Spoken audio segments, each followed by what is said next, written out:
Imagine un instant que tu te retrouves assis dans un fauteuil confortable en soir de printemps avec une tasse de thé encore chaude entre les mains et que tu te mets à penser à tout ce que la vie t'a appris. Pas les leçons des livres, pas celles des cours ou des conférences, mais les vraies leçons, celles qui arrivent doucement, parfois durement, au fil des années. Et je me demande souvent, dans mon travail de psychiatre et dans ma propre vie, à quel moment les êtres humains commencent vraiment à voir les choses telles qu'elles sont, pas telles qu'ils voudraient qu'elles soient, pas telles qu'on leur a dit qu'elles seraient, mais telles qu'elles sont, dans toute leur vérité, dans toute leur complexité. Aujourd'hui, je voudrais t'emmener dans une réflexion particulière. Une réflexion sur ce que l'on découvre après 80 ans. Pas parce que la vieillesse est une destination triste ou effrayante, bien au contraire, mais parce que ceux qui ont atteint cet âge, ceux que j'ai eu la chance d'écouter dans mon cabinet, dans des groupes de méditation, lors de conférences ou simplement dans ma vie personnelle, ces personnes-là ont quelque chose à nous dire. Quelque chose d'essentiel, quelque chose que l'on ne peut pas apprendre dans les livres, que l'on ne peut pas acheter, que l'on ne peut pas accélérer. Ce sont des réalités dures et je choisis ce mot avec soin. Dure, pas cruelle, dure parce qu'elle résiste, parce qu'elle ne plie pas devant nos illusions, parce qu'elle demande de la maturité pour être regardée en face. Mais ce sont aussi des réalités libératrices, parce que les comprendre, même avant d'avoir atteint cet âge, peut transformer profondément la façon dont on vit, dont on aime, dont on choisit. Et je t'invite à écouter ce qui suit non pas comme un cours de psychologie, non pas comme une liste de conseils à cocher, mais comme une conversation. Une conversation entre nous, comme si on était assis ensemble dans ce même fauteuil imaginaire, avec ce même thé encore tiède et qu'on se disait enfin les choses vraies. Alors voilà, la première réalité que l'on découvre après 80 ans, et c'est peut-être celle qui surprend le plus, c'est que le temps n'était pas ce que l'on croyait. Pendant toute notre vie active, pendant ces décennies de jeunesse et d'âge adulte, on a une relation particulière avec le temps. On le voit comme une ressource abondante. On dit souvent, sans vraiment y penser, des phrases comme « je le ferai plus tard » ou « on a le temps » ou « ce n'est pas urgent ». Et on le pense sincèrement, on y croit. Parce que le futur semble toujours vaste, ouvert, plein de possibilités. Mais ceux qui ont 80 ans, ceux qui ont traversé toutes ces décennies me disent quelque chose de très différent. Ils me disaient que le temps ne ressemble pas à ce qu'ils imaginaient, pas parce qu'il a filé trop vite, même si c'est souvent ce qu'ils ressentent, mais parce qu'ils réalisent qu'ils ont passé une grande partie de leur vie à attendre quelque chose, à attendre le bon moment, à attendre d'être prêt, à attendre que les circonstances soient parfaites. Et ce moment parfait, très souvent, n'est jamais venu. Je pense à une femme que j'ai rencontrée il y a quelques années lors d'un atelier de pleine conscience. Elle avait 82 ans, un regard vif, une voix douce mais ferme, et elle m'a dit quelque chose que je n'ai jamais oublié. Elle m'a dit « Christophe, j'ai attendu d'avoir le temps pour vivre, et maintenant que j'ai le temps, je n'ai plus la même vie. » Ce n'était pas une plainte, c'était une observation lucide, presque sereine, mais c'était aussi un avertissement pour tous ceux qui étaient dans la salle. Parce que cette femme avait mis de côté ses rêves, ses voyages, ses projets créatifs, ses conversations importantes, en se disant que ça viendrait plus tard.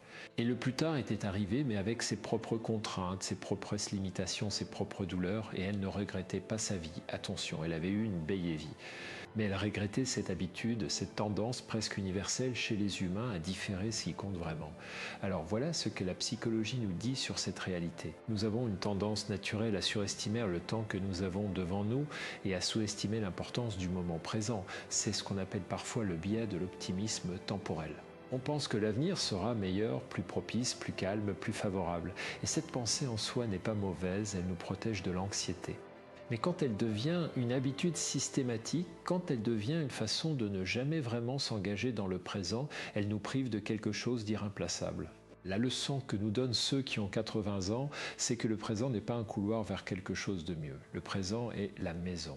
Et si on passe sa vie dans le couloir, on ne vit jamais vraiment à l'intérieur. Comment est-ce que cette réalité se manifeste dans les petites choses ?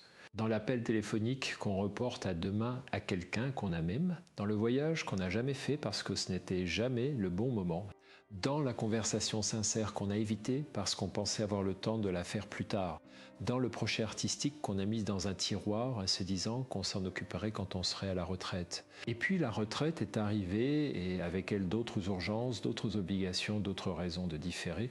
Je ne dis pas c'est là pour te faire peur, je ne dis pas c'est là pour créer de l'anxiété. Je dis cela pour te rappeler quelque chose de simple et de profond à la fois. Ce que tu aimes, ce qui compte pour toi, ce que tu veux vivre et partager, cela mérite ton attention maintenant, pas demain. Pas la semaine prochaine, maintenant. Et je vais te poser une question que tu n'es pas obligé de répondre à voix haute, mais que je t'invite à garder avec toi.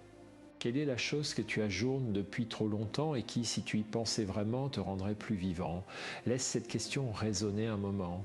Passons maintenant à la deuxième réalité. Celle-ci est peut-être encore plus surprenante parce qu'elle touche à quelque chose que l'on croit avoir résolu bien avant d'atteindre cet âge.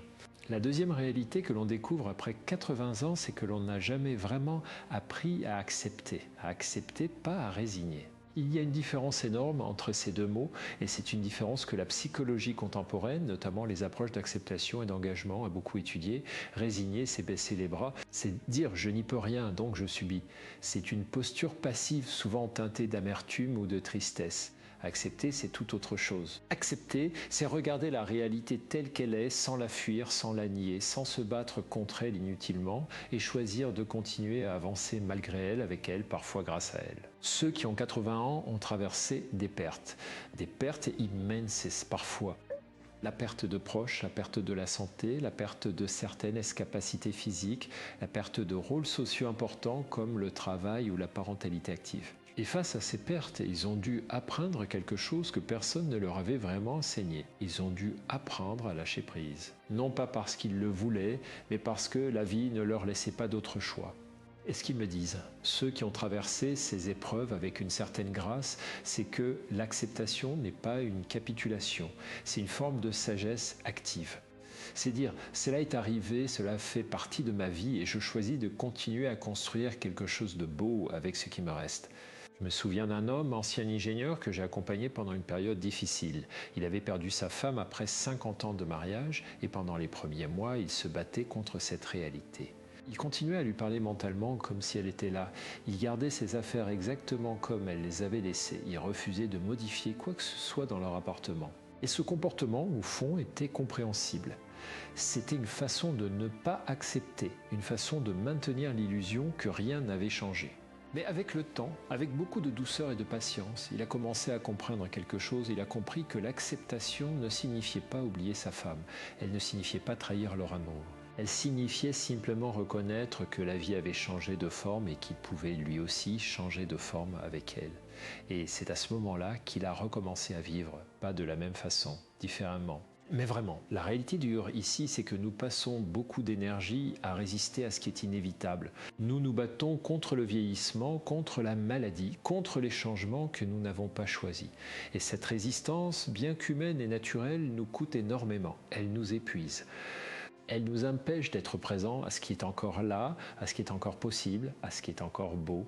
Ceux qui ont 80 ans et qui rayonnent d'une certaine paix intérieure ne sont pas ceux qui ont eu une vie sans épreuve. Ce sont ceux qui ont appris, souvent à travers la douleur, à accepter sans se perdre, à lâcher sans abandonner, à continuer sans oublier. Et je t'invite à réfléchir à ceci. Dans ta propre vie, en ce moment, qu'est-ce que tu résistes à accepter ? Qu'est-ce que tu refusais de regarder en face, non pas parce que c'est impossible à voir, mais parce que tu as peur de ce que cela changerait si tu l'acceptais vraiment. Si ce contenu t'aide à réfléchir, à te questionner, à avancer, je t'invite à laisser un like et à t'abonner pour continuer à apprendre ensemble. Chaque épisode est une invitation à aller un peu plus loin dans la connaissance de toi-même. Voici maintenant la troisième réalité. Et celle-ci, je dois l'avouer, est celle qui me touche le plus personnellement, parce qu'elle concerne quelque chose que j'ai moi-même dû apprendre et que j'apprends encore. La troisième réalité que l'on découvre après 80 ans, c'est que les relations ont été la chose la plus importante, pas les accomplissements, pas les possessions, pas les titres ou les récompenses. Les relations. Il existe une étude fascinante menée par l'université Harvard, une étude sur le bonheur qui a duré plus de 80 ans et qui a suivi des centaines de personnes tout au long de leur vie. Et la conclusion de cette étude, après toutes ces décennies de recherche, est d'une simplicité presque déconcertante. Ce qui prédit le mieux le bonheur et la santé à long terme, ce ne sont pas la richesse, la célébrité ou le succès professionnel, c'est la qualité des relations humaines.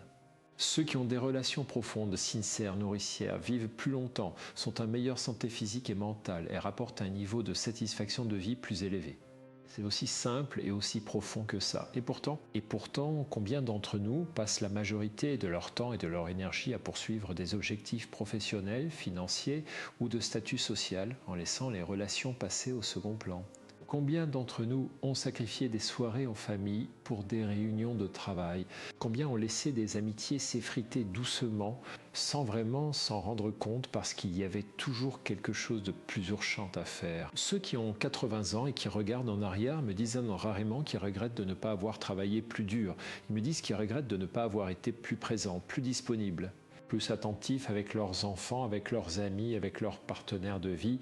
Il y a une phrase que j'entends souvent dans mon cabinet, une phrase qui me serre le cœur à chaque fois que je l'entends. C'est « je pensais que j'avais le temps de leur dire et maintenant il est trop tard ».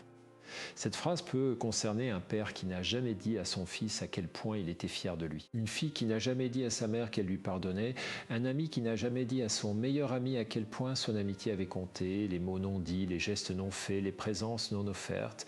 C'est souvent là que se trouvent les plus grands regrets de ceux qui approchent de la fin de leur vie.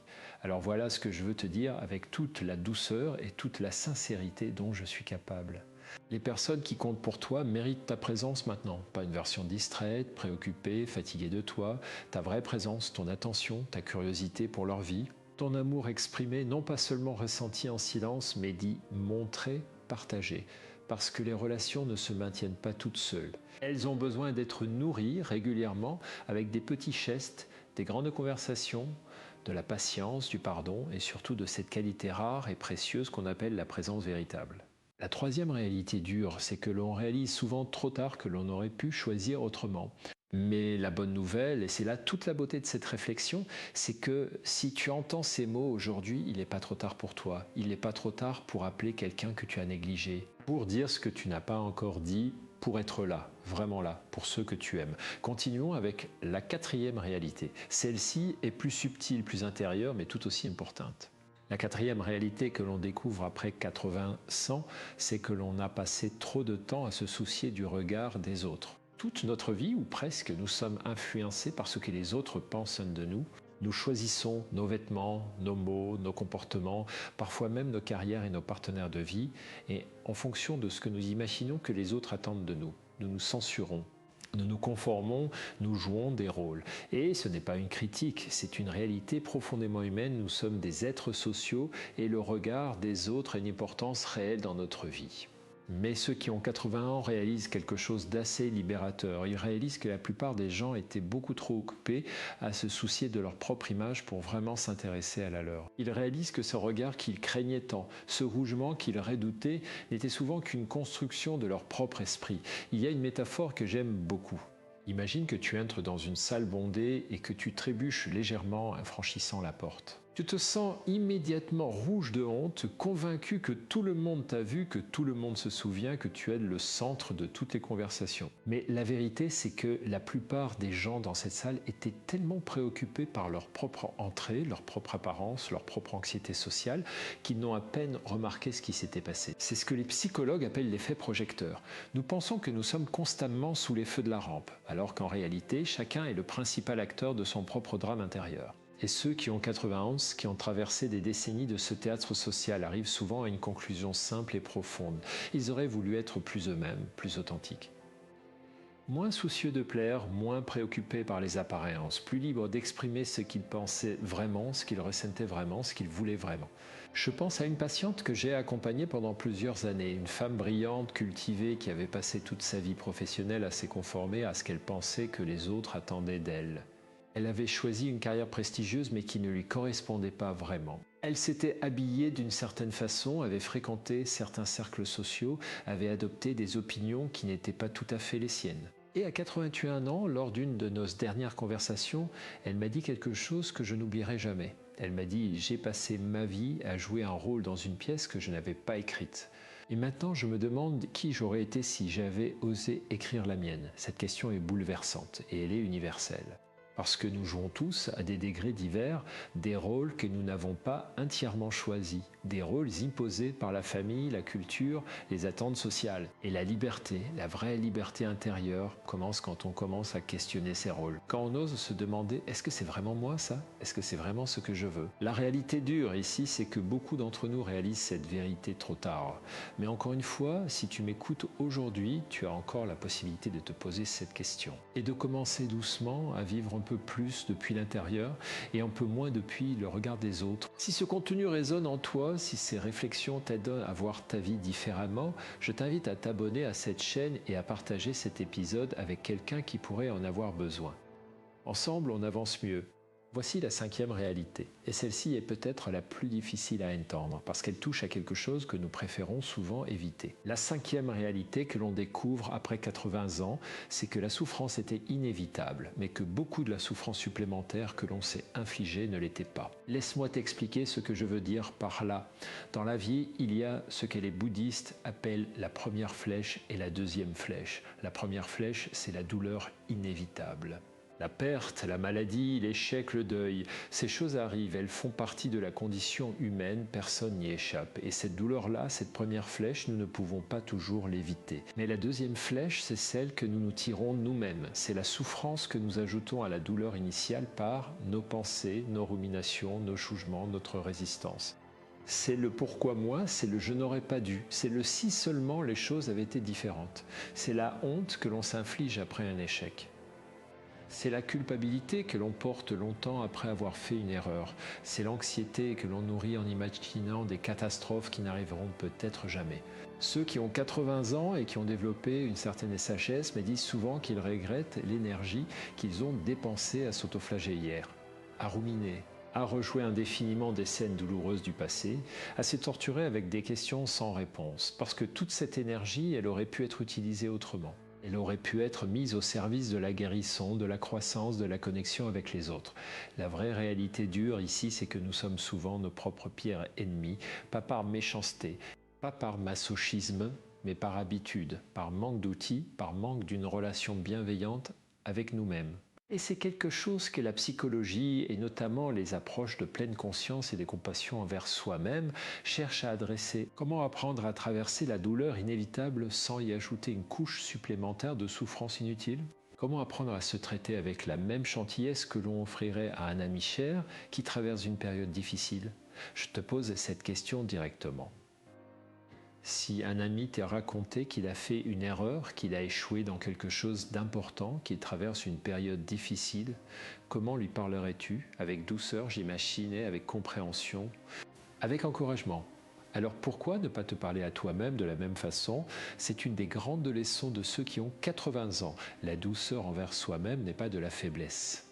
C'est une forme de sagesse, c'est reconnaître que tu es un être humain imparfait et précieux à la fois, qui fait de son mieux avec ce qu'il a. Passons maintenant à la 6e réalité. Celle-ci est plus lumineuse, je dois le dire, même si elle part d'une observation difficile. La 6e réalité que l'on découvre après 80 ans, c'est que le bonheur n'était pas là où on le cherchait. Pendant une grande partie de notre vie, nous fonctionnons selon ce que les psychologues appellent le modèle conditionnel du bonheur. Je serai heureux quand j'aurai obtenu ce poste. Je serai heureux quand j'aurai acheté cette maison.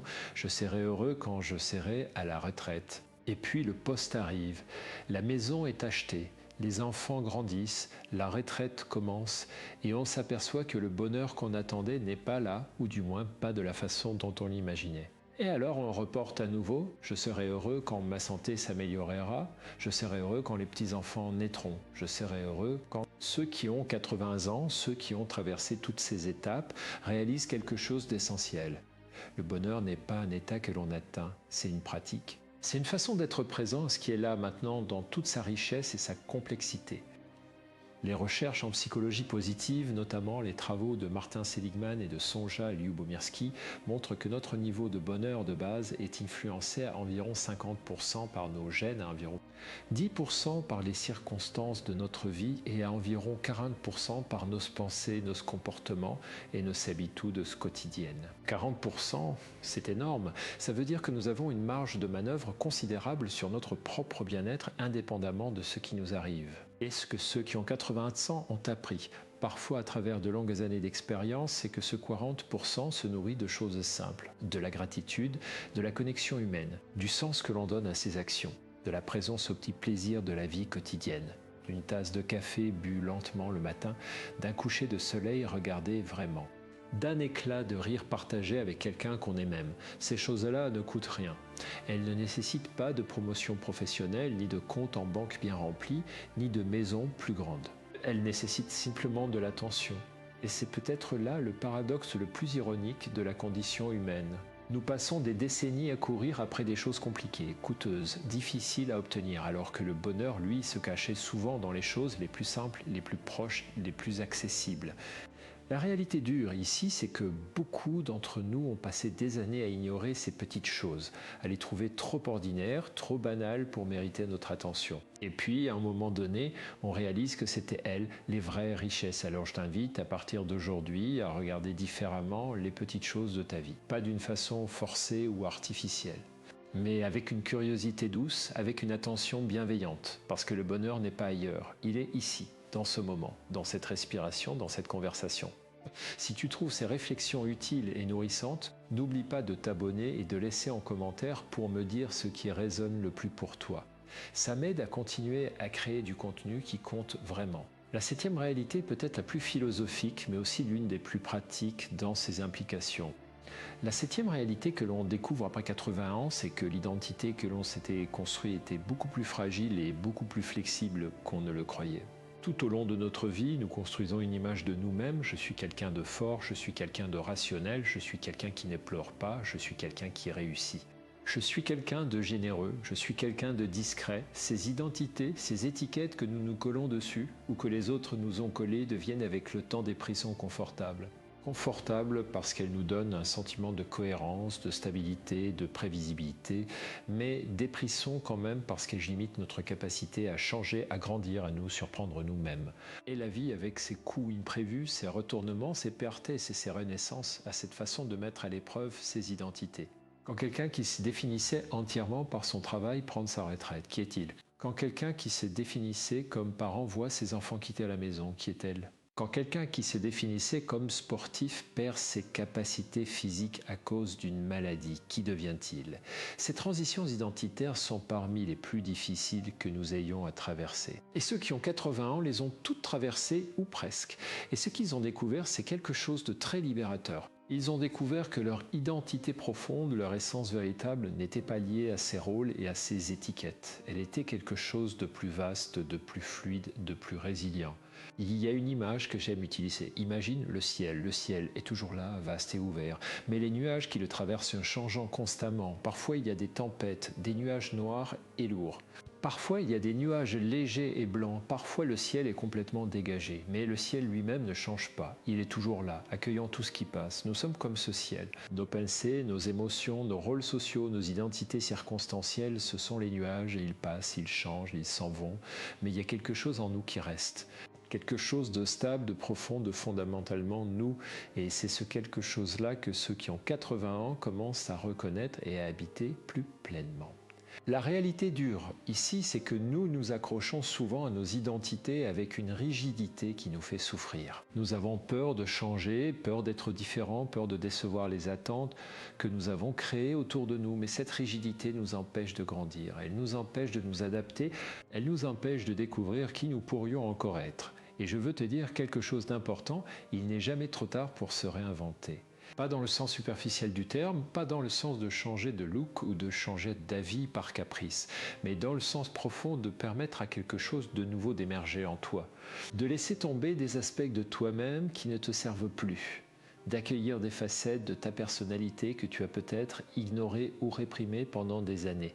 Ceux qui ont 80 ans et qui rayonnent d'une certaine vitalité intérieure sont souvent ceux qui ont accepté cette fluidité de l'identité.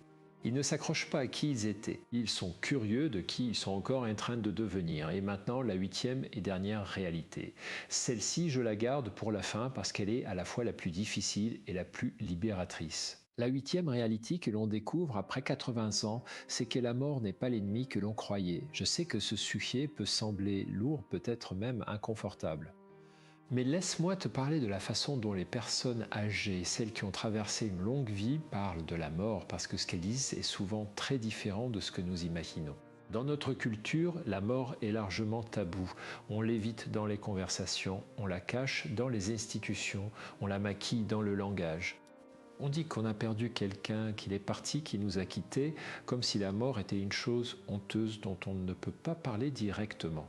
Et cette peur de la mort, cette incapacité à la regarder en face, a des conséquences profondes sur la façon dont nous vivons. Les recherches en psychologie existentielle, notamment les travaux d'Irving Yalom, montrent que beaucoup de nos angoisses profondes, beaucoup de nos comportements irrationnels, beaucoup de nos fuites dans la distraction, l'accumulation, le pouvoir sont en réalité des façons de ne pas penser à notre propre mortalité. Ce que Yalom appelle la terreur de la mort est souvent à l'arrière-plan de nombreuses souffrances psychologiques. Mais ceux qui ont 80 ans et qui ont commencé à intégrer la réalité de leur propre finitude me disaient quelque chose d'inattendu. Ils me disaient que penser à la mort ne les rend pas plus tristes, ça les rend plus vivants. Parce que quand on sait vraiment profondément que le temps est limité, on arrête de gaspiller ce temps à choses sans importance. On arrête de se disputer pour des broutilles. On arrête de remettre à plus tard ce qui compte vraiment. On commence à vivre avec une intensité, une présence, une gratitude que l'on n'avait peut-être pas avant. Les philosophes stoïciens, notamment Marc Aurèle et Sénèque, avaient une pratique qu'ils appelaient memento mori. Souviens-toi que tu vas mourir, pas comme une pensée morbide, mais comme un rappel que chaque jour est précieux, que chaque moment compte, que chaque conversation, chaque repas partagé, chaque lever de soleil est un cadeau qui n'est pas garanti.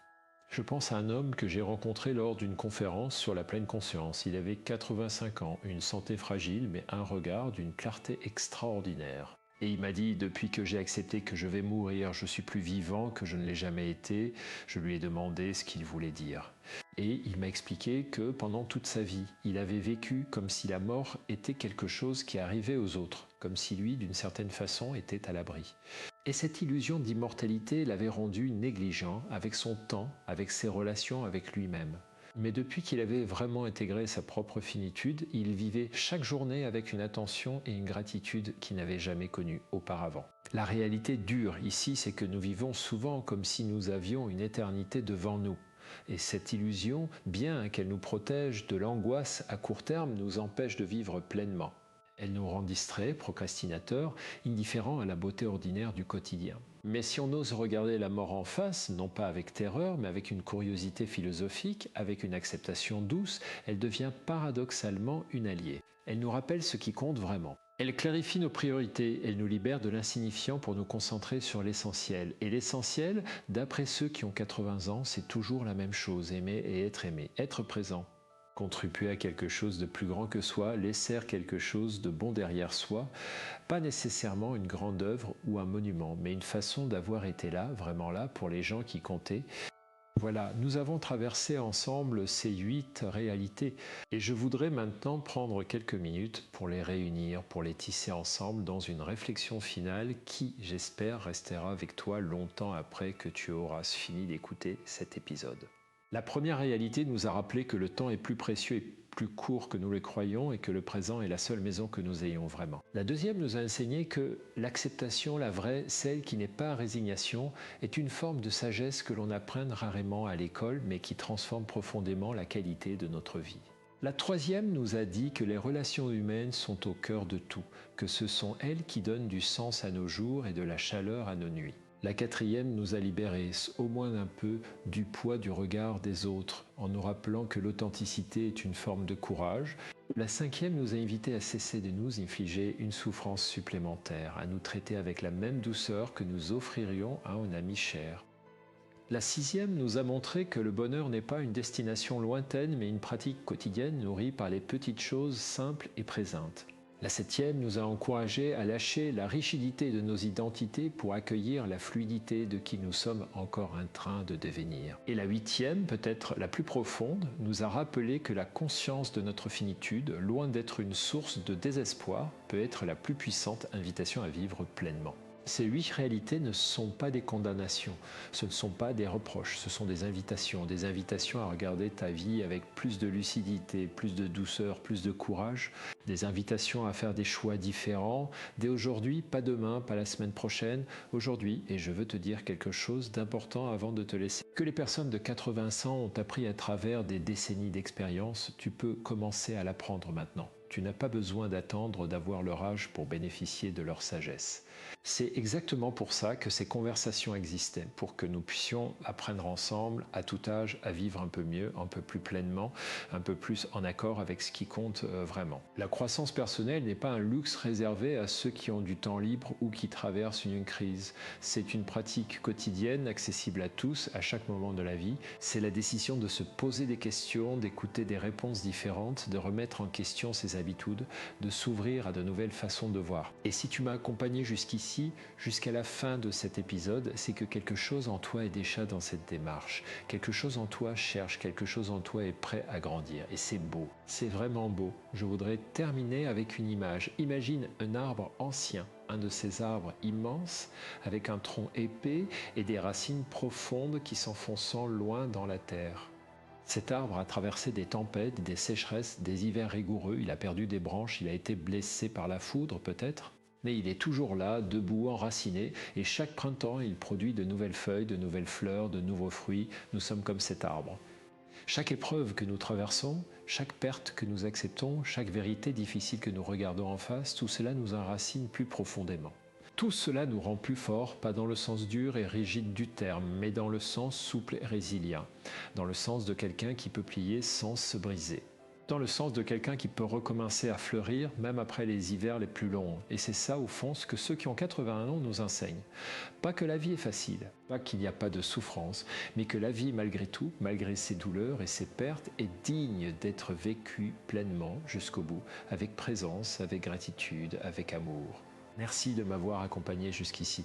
Si ce contenu t'a été utile, si ces réflexions ont touché quelque chose en toi, je t'invite à t'abonner à cette chaîne et à partager cet épisode avec quelqu'un qui pourrait en avoir besoin. Peut-être un ami qui traverse une période difficile, peut-être un parent qui s'interroge sur le sens de sa vie, peut-être toi-même dans un moment différent quand tu auras besoin de te rappeler ces vérités. Prends soin de toi, prends soin de ceux que tu aimes.